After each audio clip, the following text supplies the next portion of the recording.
Did you know that not all dinosaurs roared like in the movies? Some dinosaurs made strange low sounds, like deep laughs.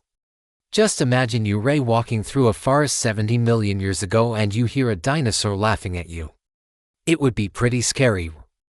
But there's more to know about these ancient creatures than just their sounds. Stay tuned to learn more. One of the most famous dinosaurs, Tyrannosaurus rex, had a massive head and tiny arms. Their legs were also really short, so they kind of looked like a T-Rex wearing shorts and a tank top. They used their tails as weapons to defend themselves against predators. Another dinosaur, Stegosaurus, had a really long tail with sharp spikes at the end.